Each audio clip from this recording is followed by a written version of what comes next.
Estão abertas as inscrições para o Prêmio Governo de Minas Gerais de Literatura. Confira a programação para o fim de semana na nossa agenda cultural.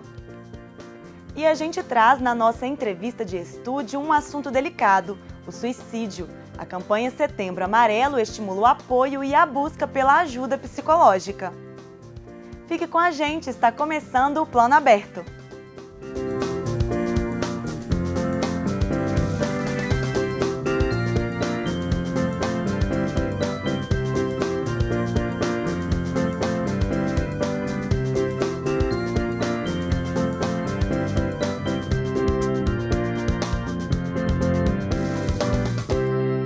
Olá! Se você é jovem e gosta de escrever, fique atento a esta oportunidade. Estão abertas as inscrições para o Prêmio Governo de Minas Gerais de Literatura, que é realizado com o objetivo de divulgar a literatura brasileira, reconhecer grandes nomes nacionais e abrir espaço para os jovens escritores mineiros. O concurso contempla as categorias Poesia, Ficção, Conjunto da Obra e Jovem Escritor. O valor total da premiação é de R$ 258 mil.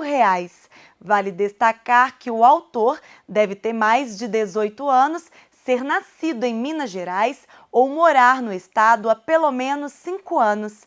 As inscrições seguem até o dia 10 de outubro e o edital com todos os detalhes você confere no site da Secretaria de Estado de Cultura. O endereço é cultura.mg.gov.br. Já escolheu a programação para o fim de semana? Veja as opções aqui da região na nossa agenda cultural.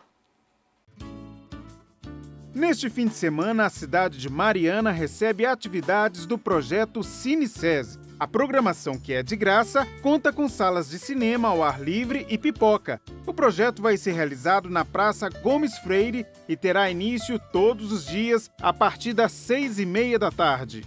Neste fim de semana, o Museu Casa dos Contos recebe a exposição coletiva de artistas paraminenses. A mostra reúne os trabalhos de 32 artistas e tem o objetivo de apresentar um conjunto de artes plásticas que revela a riqueza do município de Pará de Minas. A visitação é de terça a sábado, de 10 da manhã às 4 da tarde. Domingos e feriados, de 10 da manhã às 2h45 da tarde. A mostra pode ser visitada até o dia 23 de outubro.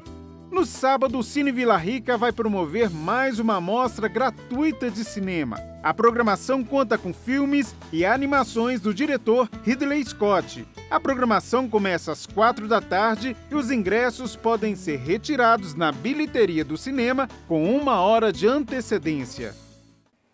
E agora a gente vai falar sobre um assunto delicado. Segundo dados do Centro de Valorização da Vida, que é uma associação civil sem fins lucrativos que desenvolve trabalhos em todo o país, 25 pessoas morrem todos os dias por suicídio no Brasil. Ainda de acordo com a entidade, 9 em cada 10 dessas mortes poderiam ser evitadas se as pessoas conversassem melhor sobre o tema, que ainda é um tabu. Um estudo da Universidade de Campinas apontou que, em algum momento da vida, 17% dos brasileiros pensaram seriamente em dar um fim à própria vida e quase 5% dessas pessoas chegaram a elaborar um plano para isso, um dado muito preocupante. Por isso, desde o ano de 2015, a campanha Setembro Amarelo é realizada com o objetivo de alertar a população sobre a realidade do suicídio no Brasil e no mundo. E para falar sobre esse mal silencioso, eu converso agora com o Ricardo Moebos, que é psiquiatra do CAPS da Infância e Juventude de Ouro Preto e professor da Escola de Medicina da UFOP. Obrigada, Ricardo, pela presença em nosso estúdio. Por nada, eu que agradeço. Professor, o que leva uma pessoa a cometer suicídio? Há fatores ou grupos que apresentam mais riscos? Então, de fato, tem grupos e tem fatores de risco, mas que a gente pode falar sobre alguns deles. Por exemplo, o próprio faixa etária da juventude, né? Essa faixa etária entre 15 até 24, até 29 anos, é uma faixa etária que, por inúmeros fatores, é o principal grupo que tem essa, digamos assim, disposição para cometer o suicídio. E como a gente trabalha no CAPS, né, que é o Centro de Atenção Psicossocial da Infância e Juventude de Ouro Preto, a gente atende muitos casos de tentativas de suicídio, frequentemente. A gente fala de 15 até 24 anos, mas mesmo com 14, com 13, ou até mesmo antes dessa faixa etária. Então isso seria um grupo de risco, né? Um dado da pessoa ser jovem. Mas quando a gente pensa assim, o que leva uma pessoa a cometer suicídio, aí nesse ponto a gente não pode generalizar, porque cada caso, cada situação, cada história, ela é única. Então qualquer tipo de generalidade que a gente fizer, a gente vai estar pecando e vai estar abusando um pouco das nossas interpretações. Então é preciso ver caso a caso. Então é por isso que as pessoas precisam de serem atendidas. Fundamentalmente é isso, elas precisam de ser atendidas, ouvidas, tem que ter uma escuta oferecida para elas, para a gente saber o que está acontecendo com aquela pessoa para que ela tente suicídio. Sim, Ricardo. Inclusive, dados do Ministério da Saúde apontam que no Brasil o suicídio é a quarta causa de morte de jovens entre os 15 e os 29 anos. E a gente teve recentemente o polêmico jogo da baleia azul, que é uma espécie de gincana, em que a última tarefa era a pessoa se matar, e o seriado Os 13 Porquês, que tematiza o suicídio adolescente. Esse tipo de discussão, esse tipo de tema e essas polêmicas, elas têm algum impacto sobre o índice de suicídios? Então, às vezes se fala muito assim, olha, será que falar sobre o suicídio aumenta ou diminui o problema? Ou vai aumentar ou vai diminuir a quantidade de tentativas de suicídio? Na verdade, isso vai depender de como se fala sobre o problema, né? A gente pode falar do problema de uma maneira que acaba estimulando a tentativa de suicídio, por exemplo, essa experiência aí da baleia azul, ou a gente pode falar do problema de uma maneira que estimula a busca por ajuda, e não a tentativa de suicídio. Então, assim, é preciso falar do problema, mas é preciso falar de uma maneira tal que seja estimulante do pedido de ajuda e não do estimulante da tentativa. Então não é simplesmente fala ou não fala, é melhor falar ou é melhor não falar? Não, é melhor que se fale de uma certa maneira, e é por isso que entra o Setembro Amarelo aí, né? Porque esse Setembro Amarelo já existe há vários anos no mundo, e por que que ele foi escolhido o mês de setembro? Né? Por que que não é Outubro Amarelo, Fevereiro Amarelo, né?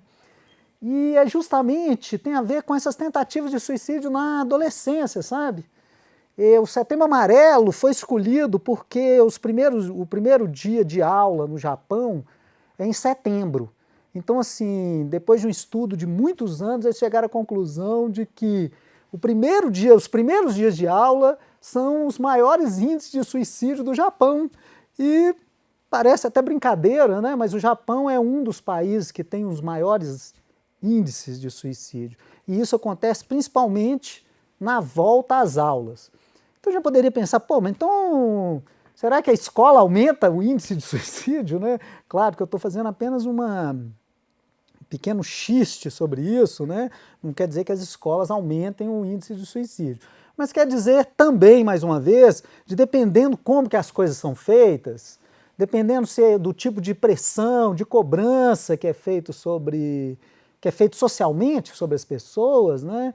Que é o caso, por exemplo, que se sabe que a cobrança, a pressão que é feita socialmente no Japão pelo desempenho, pela questão do desempenho, pela questão do sucesso, ela é muito pesada e começa na vida escolar, né?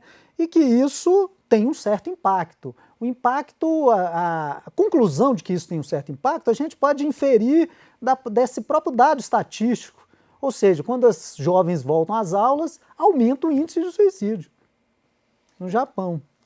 Bom, professor, e como é possível encorajar a pessoa com tendência suicida a procurar ajuda, principalmente quando ela se recusa, ou como devemos agir quando enxergamos que alguém apresenta um comportamento suicida?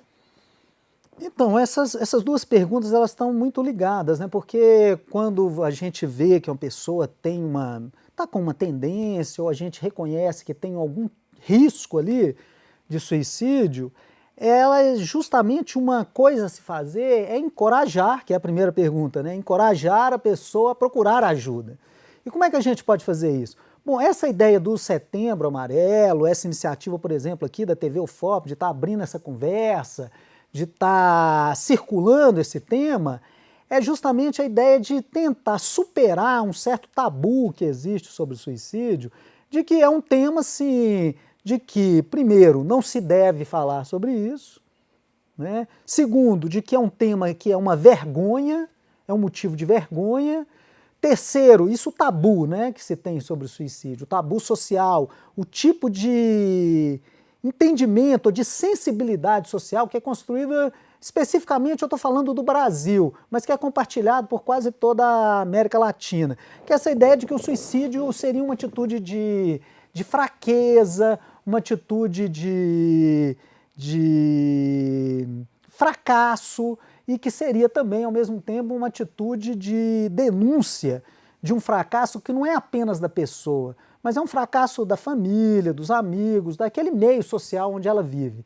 Então isso desestimula as pessoas de maneira que cria um tipo de constrangimento, um tipo de vergonha, de que as pessoas às vezes estão pensando em suicídio e acham melhor não compartilhar isso com ninguém, porque isso é uma fraqueza, isso é uma vergonha, isso é um fracasso.